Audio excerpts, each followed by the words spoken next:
And hustling can manifest from that space because you're just going, because who knows when the next check will come or when the money will dry out.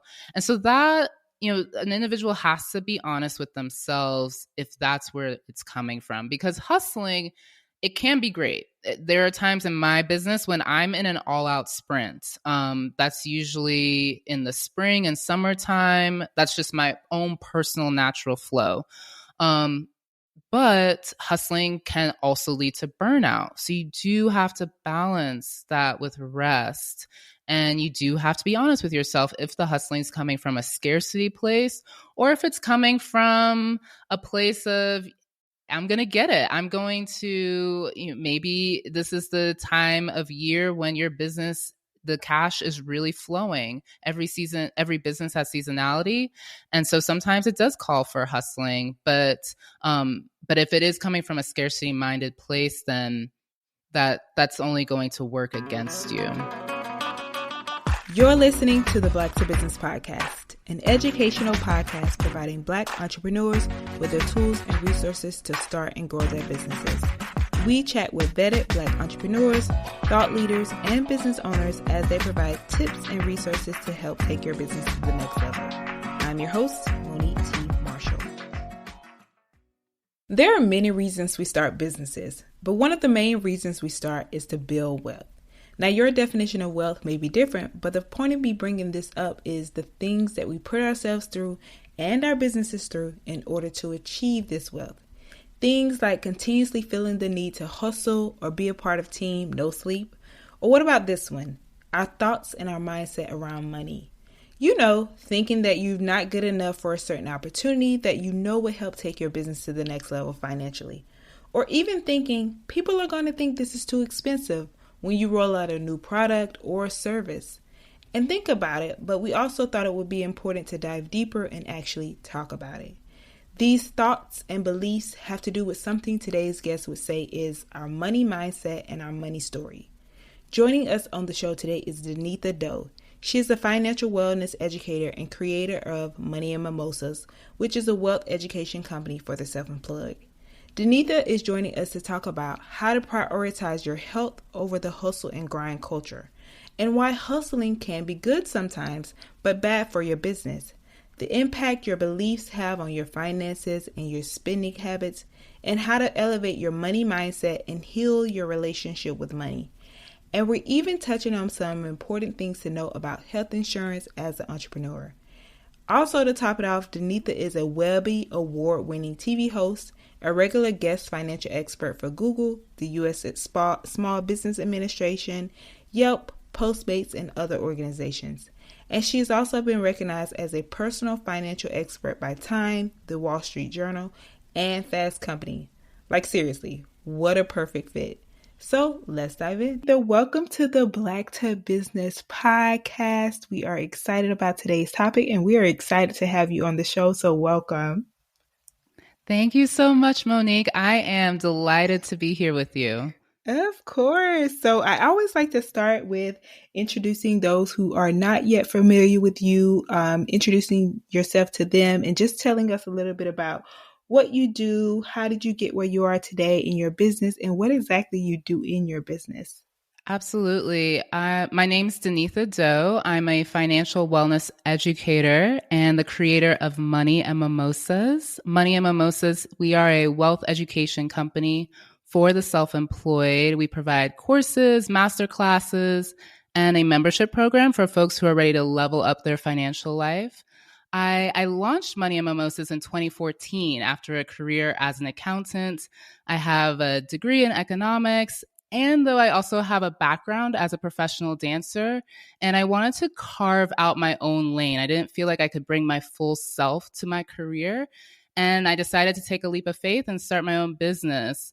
At first, Money Mimosas was a simple blog. I would write an article once a week, and I did that as I grew my business as a virtual CFO. Money Mimosas didn't start off as a business. It started off as a blog, a way for me to express myself through writing and a way for me to market my business as a virtual CFO. I worked with small business owners in the beauty and fashion industry, And I also worked with high net worth individuals. I worked with their family offices, developing personal finance curriculum for their children. And I would blog about the lessons I was teaching my clients in general terms. I just wanted to share the information with other folks. And Money Mimosas started to take on a life of its own. After 2014, we're now in our 8th year. We now have thousands of readers and hundreds of members from all over the United States to the UK, to New Zealand, Hong Kong, Singapore, to Ghana. We've been featured in Time, the Wall Street Journal, the Hong Kong Institute of CPAs, ABC, Fast Company, Cosmopolitan, lots of places. And it's now my full-time mission to share the information that Money and Mimosas has for folks that are self-employed or just folks who move to the beat of their own drum, folks that are ready to level up their financial life. I love it. And if you just heard her resume, like I tell people, we only have the best of the best on Black to Business podcast. So we are in for a treat because that resume is amazing. So kudos to you. Kudos. Yes. And I'm excited about today's topic because I love that you focus on the self-employed. That is our audience, much of our audience, and they are on their journey, if they're not there, to be there. But our topic today is really health over hustle and how to create a healthy relationship with money and grow your business. So I want to talk about hustle culture. I always mess that word up. But your thoughts on hustle culture, and do you think it's more harmful than helpful to the entrepreneurship community? Yeah, I'd love to dive into this because this is something that I feel very passionate about. I do want to give you kudos, Monique first before I dive into my answers, because I've listened to a few of your episodes, specifically the one where you recapped 2021 for you. And yes, you brought up something really important you brought up a lot of important things, but one of them that really stood out to me was ownership is power. Mm-hmm. And that is something that I hope that Money and Mimosas also exemplifies, that being self-employed or owning real estate or owning farmland, mm-hmm, you mentioned a lot of different ways of ownership. It's an important piece of being able to build wealth. And in that pursuit, we can hustle ourselves into the ground, mm-hmm, and hustle and grind. I believe, my thoughts on it are that it's about having a balance. I really believe in figuring out your own natural flow. Sometimes it's necessary to go hard and to hustle and grind. Other times, though, it's about receiving and trusting that abundance will flow without your hustle. I think back to my days as a track and field athlete. There were times of the season when we would go really hard in the workouts. Right. And then 2 weeks before a big meet, our coach would gradually scale back our workouts and we'd focus on stretching and ice baths, massages, getting in the zone. And that's how I think of business, using that approach, that sometimes you have to go really hard. Sometimes, though, you've got to scale back and allow ease and grace to take over. I love that because it's also like, you're preparing, but at the same time, you're resting when you need to and when it's necessary, and kind of like listening to your body and not overworking yourself. So I love that approach. Definitely. And how do you think when it comes to hustle? Because, one of the things I want to ask you is, where did you get your business name? What inspired Money and Mimosas? Thanks for asking. Yes. Mimosas has been a part of my life since my adult life. Of course, I didn't start drinking until after 21. Mimosas, though, have been a part of my life at these crystal moments. I believe we all have times in our life where we can go back to that moment and realize, if I made a right here, it would have led me down one path. And if I make a left, it'll lead me down another path. And Mimosas has been there for me in a lot of those crystal moments. I call them mimosa moments. And Money and Mimosas specifically came to me the day I quit my accounting job. I didn't have a plan. I quit that morning and I took myself out on a date Essentially, now I call it a money date. I took myself out to Ooh. this French restaurant in San Francisco, ordered a mimosa, and planned out what I wanted my career to look like on the back of a napkin. I didn't have, and I say it's on the back of a napkin because I really didn't have a plan. I just knew that being in a cubicle and going into the office every day, this was pre-pandemic, so you had to be in the office. It just wasn't for me. And that's where Money and Mimosas came from. I love it. And I asked because my next question was around, mental health. And when I think of mimosas and I think of money, it's like relaxing and enjoying life at the same time as, getting money and revenue that allow you to live the life that you want. So I love that name. And I can just picture you in that French restaurant enjoying that day. So, oh my God, kudos to you for just jumping ship and saying like, I want a different plan for my life. And it brings me to my next question around having this money mindset, which is something that you talk about a lot. And especially in your journey, I'm sure that there was this thing around your mindset of like, I'm going to make it. I have to have this amount of money, or maybe I won't and I'll get it. But what is a money mindset? A money mindset, I define it as it's a unique core set of beliefs that I have, someone listening to this has, about how money works and how it works in your world. The two money mindsets are an abundance mindset and a scarcity mindset. And this concept was actually popularized by Stephen Covey in his book, 7 Habits of Highly Effective People, that came out in 1989. He wasn't the first person to talk about these mindsets, but he was the one that really made it popular in mainstream culture.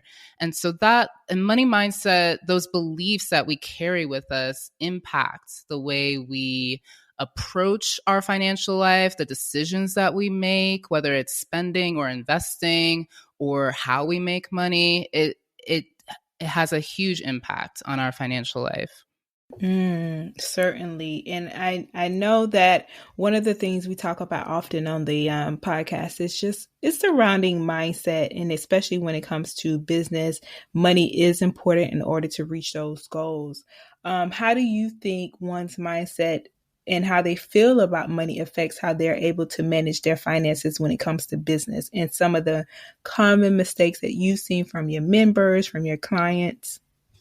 Money mindset, it has a huge impact. These beliefs, they are unique to the individual. There are some sweeping generalizations that one can make depending upon certain demographics that may apply to an individual without knowing their specific unique upbringing.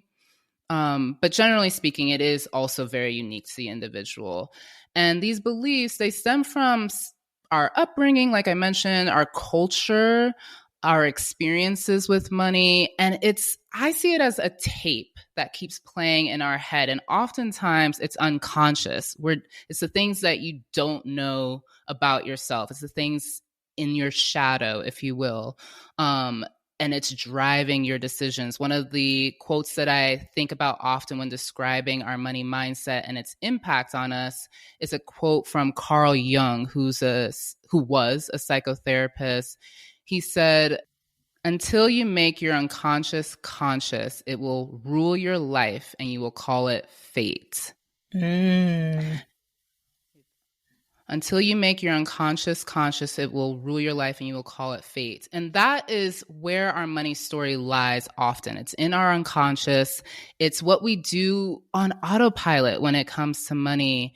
And so some of the common mistakes I'll see are folks that just simply are not practicing financial awareness. They're not practicing money mindfulness. And so they're just allowing this tape to run and decide for them. And oftentimes our money story, we can have abundant beliefs and experiences that color that money story, but oftentimes they're filled with scarcity.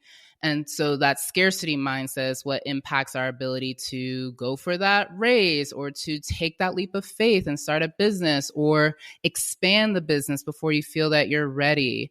A general belief that I have heard often. I'm first generation American, so I didn't hear this belief growing up, but I am a Black woman. And so I heard of this later in a lot of Black American families. One of the things that's often said is you have to work twice as hard to get half as much. Mm-hmm. That's a common statement that's said. And to a point, that's helpful because it's helpful to know the reality of the situation. We live in the United States and around the globe. We live in a white patriarchal system that has colored our economic abilities in a negative light and has withheld a lot of opportunities from us. And so dealing with reality, that's what that statement is trying to share. And it's true in the sense that there are barriers that as a Black American you will face that your white Americans will not face.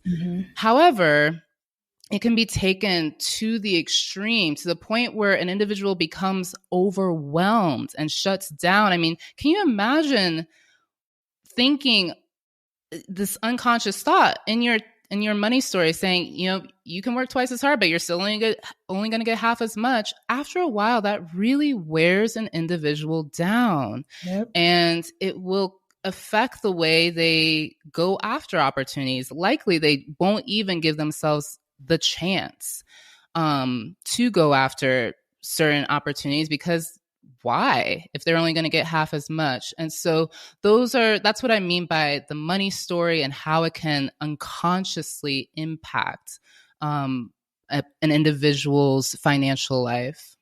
Yes. And just to reiterate, so the money story is that story that we're telling ourselves in our head regarding those experiences that we've had and the way that we view money. Exactly. And it creates your money mindset. You can use those terms interchangeably. Okay.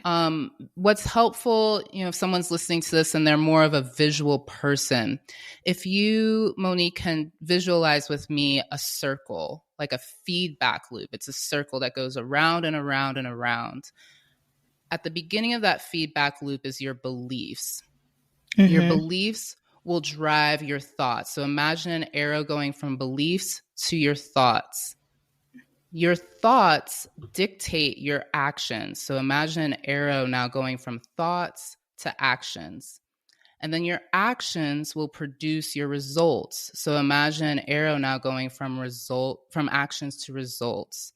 And those results will feed back into your beliefs. For example, if you fundamentally believe, I'm worth $1 million.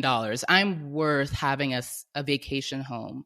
I'm worth having a beautiful property with dogs and cats and a place for my children and grandchildren eventually to play. That's a core belief that you hold.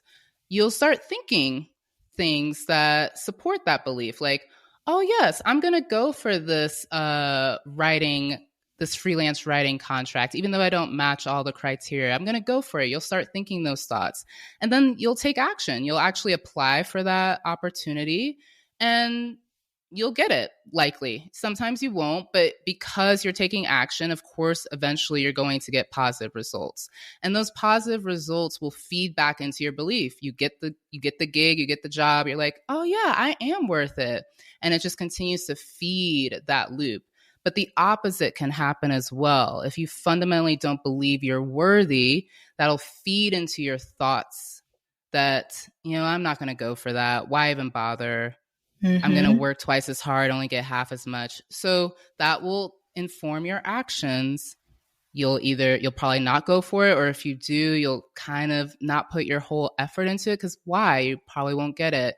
And then that will determine your results. And those lackluster results or no results will feed back into those beliefs. And so our money mindset sits in that thought space. Our money story is a part of those thoughts. It's a part of our belief system, and they all feed into that loop. I love that. And that visualization was like so profound, because I often think about, sometimes it's like when you go for something, just in general, anything. And I always think like the worst that can happen is they say no. But it's like it does give me that extra courage when it's a yes, and I didn't think it would be a yes. So I totally agree. And so, Danetha, how do you pair that with the reality of someone who doesn't have like a, maybe they're not having a healthy relationship with money in terms of like managing their finances and things like that? Like, how can they begin to recreate and rehab or reimagine their money story? Oh, I love that question. It is a exercise that I call rewriting your money story, and it's a part Mm. of healing your relationship with money. It is a story, and as creatives and anyone who is an entrepreneur, and I believe really anybody, but really if you're an entrepreneur, you're listening to this podcast, you are creative. It takes someone that is creative to be able to start a business. And so if you have this story in your mind that's coming from a scarcity place, know that you can rewrite it. That's what stories are. We can rewrite the tale that we tell ourselves. And that process is healing your relationship with money. A place that you can start is awareness. Awareness is key for anything in our life. Before we can change anything, we first have to become aware of it. And when it comes to money, it's no different. Starting with money mindfulness, awareness, that's where I would recommend beginning. Just become curious about what you're doing with your finances and why. There are so many people I talk to that have no clue how much money they're spending. And then when you're an entrepreneur, sometimes they're not even quite aware of how much money they're making, because as an entrepreneur, you can have income coming from a number of different sources versus a W-2 where you pretty much know what your income's going to be. So starting with awareness, and you can do this by, I call myself a spiritual person. I consider this a financial spiritual practice. You can start with having a weekly money date where you sit down and look through the financial decisions you've made from the week. Approach it with no judgment. We're not trying to judge whether this was a good purchase or a bad purchase. We just want to become aware of what purchases, what actions you're taking with your finances.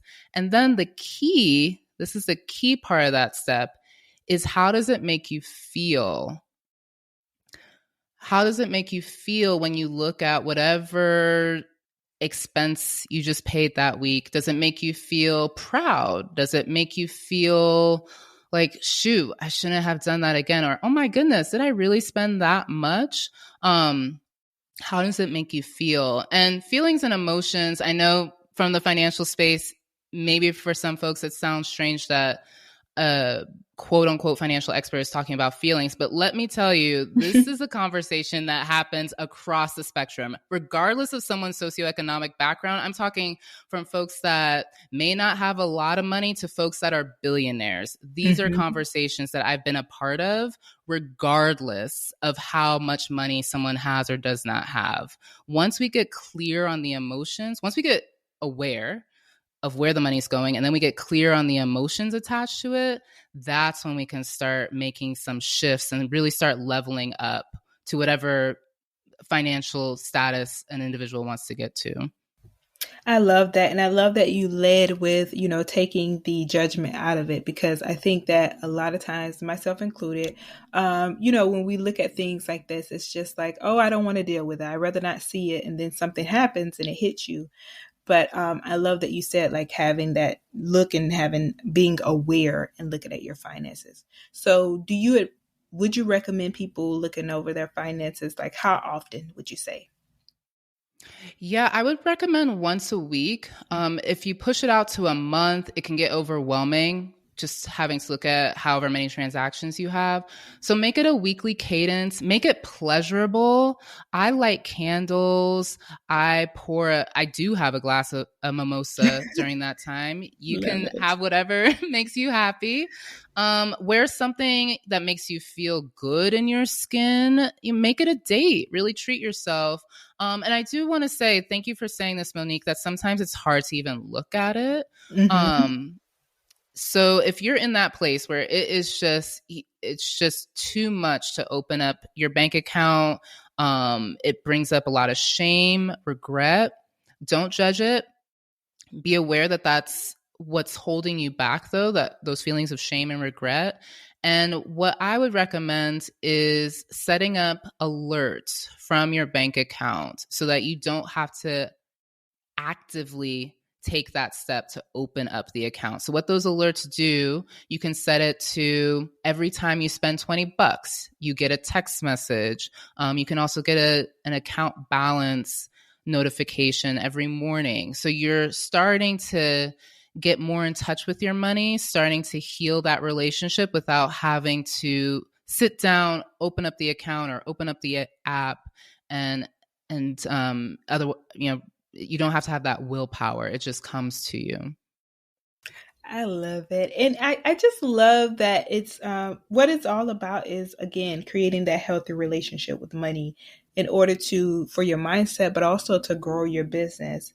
And now I want to ask about the impact that, the relationship that we have with money and hustling rather has on our business and growing our business and making money in our business. Because like you mentioned earlier, sometimes if we're from that scarcity mindset, it's, I do think of hustling. I don't know if it's going to last. I don't know when it's going to go run out. So the impact that mindset and hustling has on making money and growing one's business. Yes, hustling can definitely come from a scarcity place for the very reasons that you just mentioned. I remember talking to an individual. She's a member, a moneymaker, a moneymaker member, and she came to the realization that she would in her words, overspend on groceries whenever she would get paid by a client because she was coming from that place of, I don't know if I'll ever be able to, when I'll get my next check. And she did grow up in food insecurity. And so it was coming from that place of scarcity of, I don't know if it's going to last. I don't know if there's going to be enough. And hustling can manifest from that space because you're just going because who knows when the next check will come or when the money will dry out. And so that, an individual has to be honest with themselves if that's where it's coming from, because hustling, it can be great. There are times in my business when I'm in an all-out sprint. That's usually in the spring and summertime. That's just my own personal natural flow. But hustling can also lead to burnout. So you do have to balance that with rest. And you do have to be honest with yourself if the hustling is coming from a scarcity place or if it's coming from a place of, I'm going to get it. I'm going to, maybe this is the time of year when your business, the cash is really flowing. Every business has seasonality. And so sometimes it does call for hustling, but if it is coming from a scarcity minded place, then that's only going to work against you. And you also talk about money memory. What is that? And is it similar to the money mindset, or what is the money memory?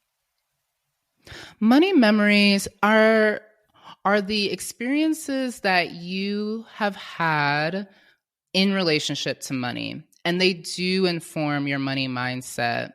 When folks join Money Makers, or even when I'm talking to them like today, I recommend, if you've never thought about your money mindset, you've never thought about your money story, take a few moments, maybe it's 5 minutes, 10 minutes, and think back to your first money memory.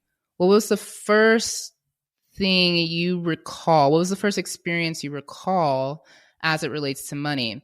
And usually, and this is lots of psychological studies have found this, usually it occurs between the ages of 5 and 8. We definitely have financial experiences before the age of 5. We don't necessarily recall them, but between 5 and 8, that time period we are so impressionable. And we may not think we had picked up anything about money at that young of age, but we did. And you did create a story. You created it unconsciously, and it is a part of how you relate to money today. And I'll give an example. One of our members, when she did this exercise, she recalled that her first money memory was going to Applebee's with her family. They came from a larger family, and they would go anytime something exciting or anytime they wanted to congratulate or celebrate someone in the family, they would go to Applebee's. And it was such a cozy, fun-loving experience for her.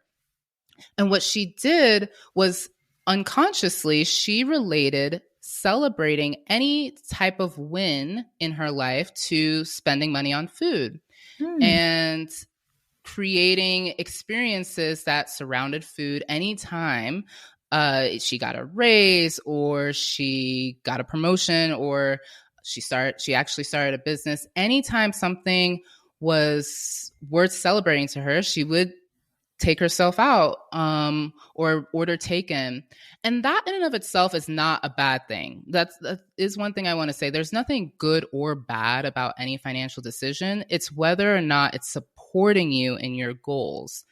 And in her case, she was in a place where she was overweight and she was spending nearly 50% on her income on food, which is rather high. Wow. And when she did this exercise, she realized, oh my goodness, this is a big part of the reason why I am spending this amount of money on food. And once she got clarity around that and came to it with no judgment, I mean, there's nothing bad with that memory. It's amazing to have that type of experience with your family where you're going to Applebee's to celebrate each other and you all are ordering your favorite meals and your favorite desserts. However, because she was unconscious about that connection she made between money and food, it had manifested in some health issues as well as financial issues. So once she got clear on that, she did scale back her spending in that area. She was more intentional about her spending on food. She was intentional about spending it in a way where it wasn't harming her health, but it was truly to celebrate, not to simply comfort her. And then she also ended up losing weight as well within like 7 months in combination with some workout program she was doing. She lost 40 pounds. So that is like how significant our money mindset and our money memories have a role in our financial life. And of course, all areas of our life. Yeah, I was just thinking of one of my money memories then. So now that you say that, I do think about, okay, this is why. So that is so interesting. But now I do have to ask, because you kind of mentioned it before, but I want to dive deeper into one. I want people to get out of this is that we're changing the way that our relationship with the money, and to me, I think we're in control. But I want to talk about how your self-worth reflects your net worth. Do you believe that's true, and why? I do believe our self-worth impacts our net worth. I say, and one of the guiding philosophies for Money Mimosas is that financial freedom is a journey of self-love. A big part of self-love is your net worth. Sorry. Let me restate that. A big part of self-love is self-worth. Money doesn't necessarily indicate your self-love, but your self-worth is a big part of self-love. And self-worth is your esteem, your confidence. And the higher your self-worth, the more it will boost your net worth. You'll the more confident you are, the more self-esteem you have, you'll seek out investment opportunities, you'll take risks, you'll ask for that raise, you'll invest in your financial future, your financial health, because fundamentally you believe you're worth it. Now, this is a nuanced conversation, and I'm happy to have those conversations because it is very nuanced. For example, there are lots of narcissists that have a lot of money.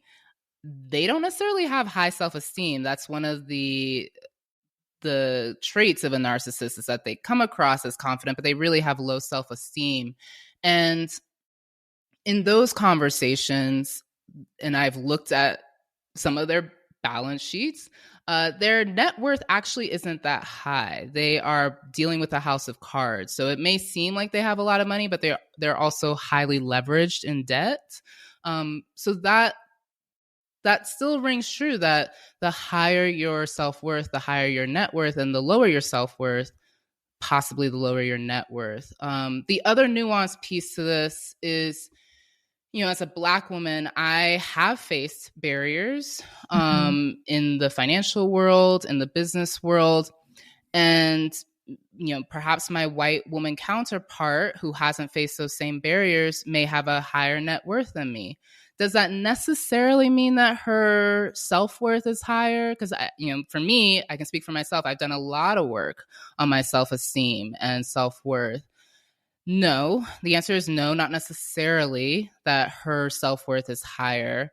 However, what is true is that the barriers that have been placed in my way as a Black woman does have an impact on my self-worth. It does erode over time. It does erode that self-esteem, and I'm very intentional about counteracting those external forces. And so would my net worth be higher if I was the same person but in a white body? Quite possibly. And so I just wanted to highlight the nuances of that statement that I said about your self-worth does impact your net worth, and just highlight that, those things are at play, but at the heart of it, yes, those two are definitely connected. Yes. And I asked that question because you are someone that is in wealth education for the self-employed, and those who are listening are either in that space or going in that space. And I wanted to ask that because of, when it comes to business specifically, and when it comes to money and business and finances and opportunities, just really honing in on the fact that, well, some people feel that the financial space that they are in their business is or is not their responsibility. So are the entrepreneurs responsible for how financially healthy their business are? And I don't want to say it's our own fault, or if it's something that can be done in terms of mindset. One of the lessons that I've learned as an entrepreneur, for better or for worse, is that everything is my responsibility within the business. I do believe that is a healthy mindset to have, with the understanding of how the economic system works. And let me explain what that means. I am possibly painfully aware of how much injustice there is in the economic system. And I keep that awareness with me. At the same time, I, at the end of the day, know that the buck stops with me. So whether that means, and this is an invitation that I would give to other business owners to take on, at the end of the day, you own your business. So this may resonate with you or it may not. I do believe that every entrepreneur is responsible for the financial health of their company, and figuring out how to make it work, whether it's elevating your money mindset, if that's the work that needs to be done, whether it's figuring out unique ways of getting access to capital. Access to capital is tough for a lot of Black business owners, and there are alternative routes to that. Is it fair that we have to go down those alternative routes? No, absolutely not. However, if the individual wants their business to survive and thrive, then yes, you got to get creative and figure it out. So yes, at the end of the day, I do believe that it is the entrepreneur's responsibility, because also no one cares about your money more than you do. I mean, no one, Mm-hmm. not a single person cares if you're able to. The only person that may care is the people that you owe money to, and that's it. That is so true. Those are the only ones who care. That's harsh, but it's real. That is hilarious. But I totally agree, because I think that I know your background in economics, and I think that I really want to ask that question. And also, as someone who is very self aware, I also think about the same thing. Is it's like, dealing with that reality of our situation. And I always like to look at the issues side of things, or like, what are the barriers we know we're going to face? And so, like you said, those workarounds, unfortunately, that we have to do. So that's really why I wanted to ask you that question as well. But I want to talk about now getting into health as well. And I know a lot of things that you talk about is, some of the things you also talk about is health insurance for freelancers and entrepreneurs. So for those who are listening, what advice do you have for those who are looking to secure health insurance, and things to note regarding costs, or when they do or don't need to buy health insurance? One of the biggest barriers that I hear, at least, as in terms of why someone is going to go full time in their business or not, is usually around health insurance. Sometimes it's also the consistent income. They're scared if, month to month, that they'll be able to cover expenses. It's also, though, health insurance, and it can be expensive depending upon your individual situation, at least more expensive than when you have a W-2 position, right, because you're covering the entire cost rather than splitting it with the company. So if you are looking for health insurance, there are, though, options that do reduce the costs of health insurance for folks in the United States. So I'm going to speak to folks that are listening that are in the United States. If you're based in the States, I'd recommend going to healthcare.gov. That's our nationwide marketplace for health insurance. Or you can go to your state's marketplace. I'm based in California, so we have Covered California. Every state has something different. They actually may not have a marketplace, so you may default to healthcare.gov. Just depends upon where you're located. So that's the first place I would start. And the President Obama's administration did a really great job, actually, with creating options for folks like us, small business owners, freelancers. I know of some freelancers, because of the credits that were implemented under his administration, are able to get full health coverage for $35, $40, $50 a month.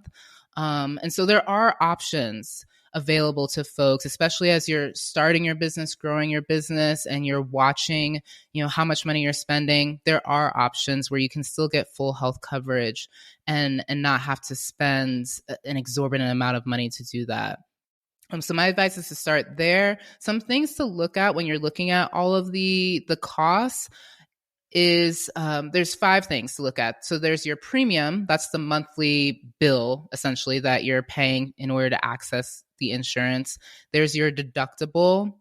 There's your co-payment, your co-insurance, and your out-of-pocket limits. And if you aren't clear on what all of those are, you can go to moneymimosas.com. We have an article, and I'll share that with you too, Monique, that walks through each of those elements of your health insurance plan. The thing I do want to highlight is that the monthly premium, so the monthly bill that you're paying, sometimes it can seem like, oh, I should just go with the one that's the least amount. Whatever one's the least expensive, I should go with that. But you do want to take into consideration those other elements, because, for example, a lot of health insurance plans that have a lower premium have a higher deductible, meaning if you have, knock on wood, a health situation where you have to cover a higher bill, your deductible will determine how much you have to pay. So if you have a higher deductible, meaning you've got to put more out of pocket, then your premium, your monthly cost will probably be lower. But the reverse is true too. If your monthly premium is higher, so you're paying a higher monthly bill, that means your deductible is probably lower. So knock on wood, if something were to happen, you wouldn't have to come out of pocket as much. So there are a lot of considerations depending upon your situation. If you need prescription medication, that's something as well to look at. But I would, like I said, start at healthcare.gov and go from there. Amazing. And yes, I would definitely put those resources in the show notes. So thank you for sharing that. And then I want to, kind of make it a full circle moment. And one of the things that's been showing up for me as we discuss this is the fact that putting ourselves in a better financial position to where we can be healthy and make those healthy decisions as business owners, and having that great money mindset allows us to do that. I want to ask you, what advice would you give to entrepreneurs in terms of setting money goals in their businesses so that they're able to, not worry about paying for healthcare, not have, work on their relationship with their money memory and their money mindset? Financial goals are huge. Yes, until you write something down or think about what you're trying to accomplish, you'll end up anywhere. You certainly won't end up where you think you want to end up. So yes, I'm a huge fan of setting goals. I did listen to your podcast, like I said, where you recapped 2021 and you talked about entrepreneurs not being unapologetic. Mm-hmm. And so I'm going to say something out of that vein, because this is the space that I've been intentionally practicing. And I would invite other folks too, is getting out of the idea of just financially surviving or being financially comfortable and getting to a place truly where you have fuck you money, where you can be in a place, where you don't have to take on a client just because you need the money. No, you can say no. You don't have to subject yourself to situations because you have the money, you have the resources, you have fuck you money to do whatever you want, whether that's being able to afford your health insurance to being able to take 6 months off because you want to dive deeper into your self-discovery journey, whatever it is for you. And so when it comes to financial goals, the first place is, I say, one of the exercises I like to invite people to do is think about, what is your goal for this year? Right now we're in 2022. So what is your goal, income goal, revenue goal for the year? And then sit with that and then think, whoa, what if I made that my monthly goal? So let's say your goal was to hit $250,000 this year in your business.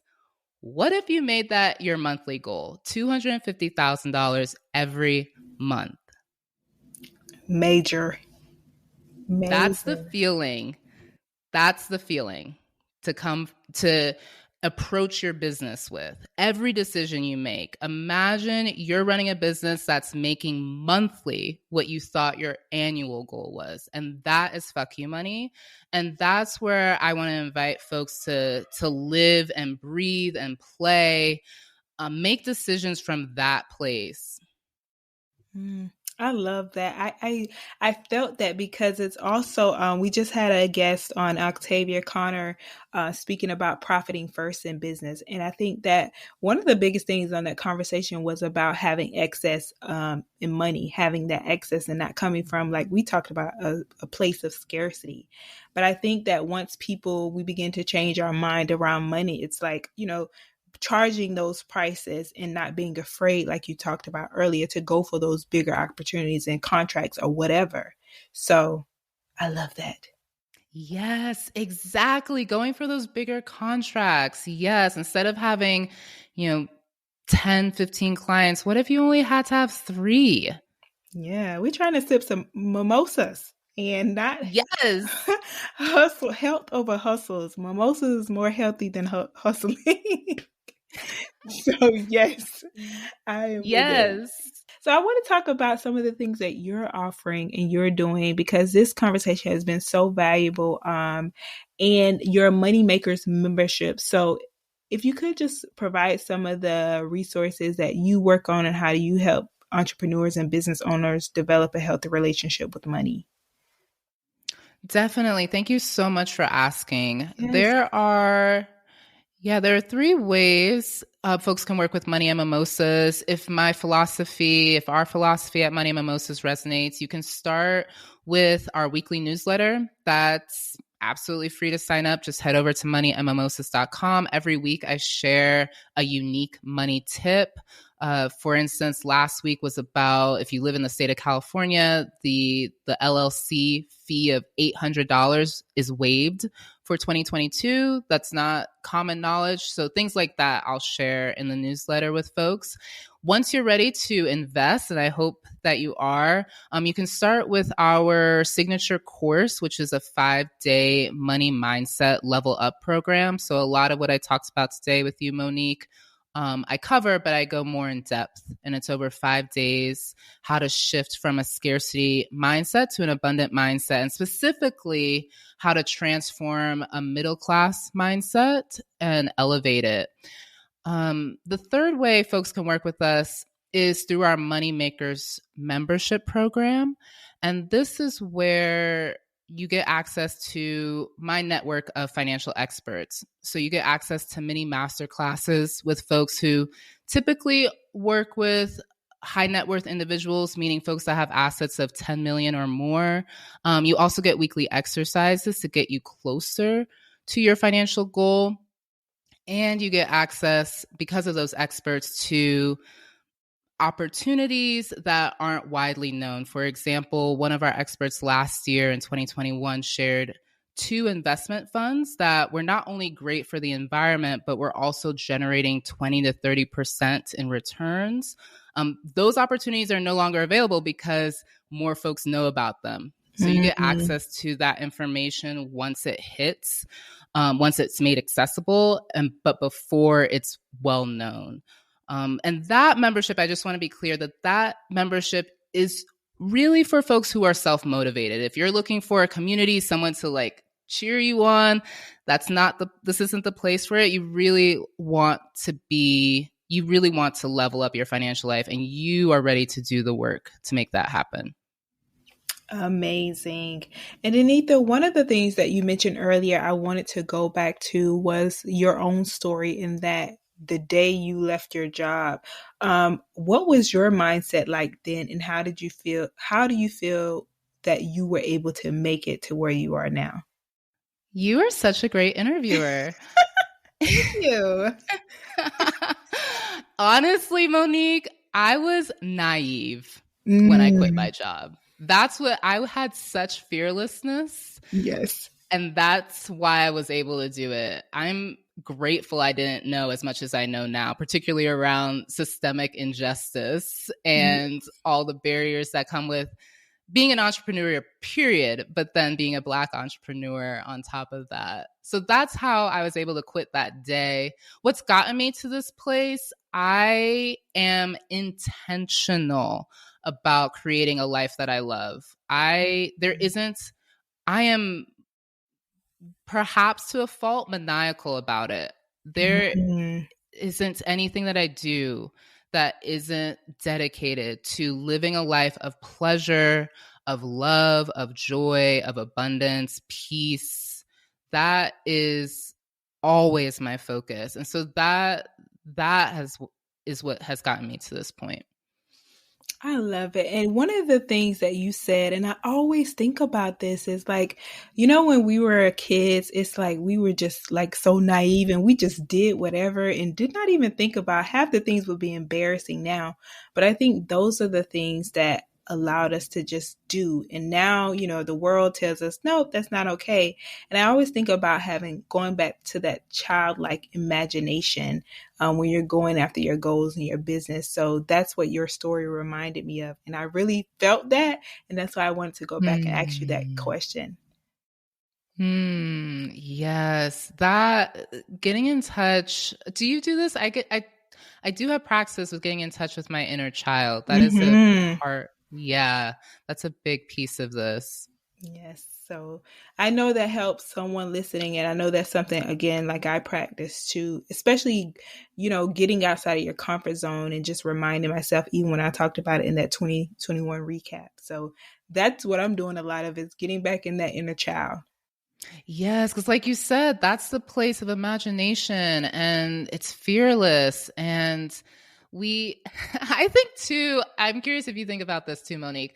I think Hmm. about how as a child, I just expected things to happen for me. Like I just expected food on the table. I just expected bills to be paid. Of course, I was a kid, so I couldn't pay for them. But like, Yes. that's kind of what I want as an adult. Like, I just want to expect things to I want to come from that place of expectation and just thinking that there's no limit to what I can experience. Exactly. And that is exactly what you said in before, is about, when you think about the goals and the ends, when you operate your business from that place, it's like the bills are going to be paid. The food is going to be put on the table. So you don't even concern about if someone will pay your price or not. You know that there is someone who will. So it's like, yeah, living in that is like, I'm not worried about those who don't want to pay my price. I know somebody is going to pay it. And that's going to give me the life that I want and continue to make the food on the table, the bills paid, and all that stuff. So, yes. Yes. Oh my gosh. Yes. Yes. Yes. Yes. We're making it full circle. It's like Danetha said, is the life that you want is there. And once we change our relationship with money and the way that we look at our money mindset, I think that, today's conversation really brought that full circle for me. And then I'm sure for those who are listening. So I appreciate you for sharing all this wealth of knowledge with us. Thank you. It was my pleasure. And I must say, I appreciate the work that you've done, Monique, not just the work that we all can see externally with Black to Business, but also it's so evident the inner work that you've done and the essence that you bring to the work that you share with the rest of us. Thank you for that. Thank you. Thank you. Thank you. I appreciate it so much. I appreciate it. And before we hop off, I do want to ask if there are any of your favorite tools or resources that you've used that have helped you in your entrepreneurial journey. Yes, there are a few. I use Xero, Xero for my bookkeeping. I use PicMonkey for graphics. I use Adobe Suite for our videos. I use Calendly for booking like calendar appointments. And and for folks that are in the place of doing financial forecasting for their business, I would recommend a tool called Prophecy that allows you to start creating cash flow projections and looking at 3 to 5 years out where you want the business to be financially. Love it. And I will definitely put these resources in the show notes. And Danetha, what does it mean to you to be Black in business? Ooh, great question. To me, it means being unapologetic. Mm, I love it. am full. I know who I am fully, and I am so unapologetic about it. Snap, snap, snaps. I love that question. I love the answers. It just makes me feel so powerful. And it's like, yes, we can have whatever we want and we deserve whatever we want. So I love it. And Danetha, thank you so much for being on the show. And before we hop off, I want to ask, if someone wants to connect with you, support you, where could they go? Thank you for that question. The best place to connect with me is moneymimosas.com. And the best way to support is to either join the newsletter if it resonates with you or share it with a friend. Love it. And you also have an amazing YouTube channel. So we'll make sure we have that information in the show notes as well. But it has been a pleasure. And again, thank you so much. And I am inspired by all that you are doing. And we wish you all the best. Thank you. Same to you. I wish you all the best and an abundant 2022. Yes. Such a powerful conversation. I love that Danetha really drove deeper into the impact our mindset has on where we are financially and how our money memory shapes our thinking and spending habits. If we learned anything today, it was truly that there is always a deeper meaning to why we do the things that we do. And although it may sometimes be a challenge, it's still important for us to dive deeper for understanding. So if you're struggling with your money mindset and your mindset around money, I challenge you to do what Danetha suggested and make it fun and approach your finances with no judgment. The best thing to do is face where you are today and move forward. And it reminds me, I recently heard someone say that once you know your costs, then you know your future. So look at where you are financially, figure out where you want your life to go and what your future looks like, and start planning your finances to get there. This may or may not mean raising your prices, stepping outside of your comfort zone to go bigger, but you've got this. Danetha also gave us so many amazing resources, so be sure to check those out at blacktobusiness.com/82 for full show notes and resources. Thank you for listening and letting us be a part of your entrepreneurial journey, and we will see you next week.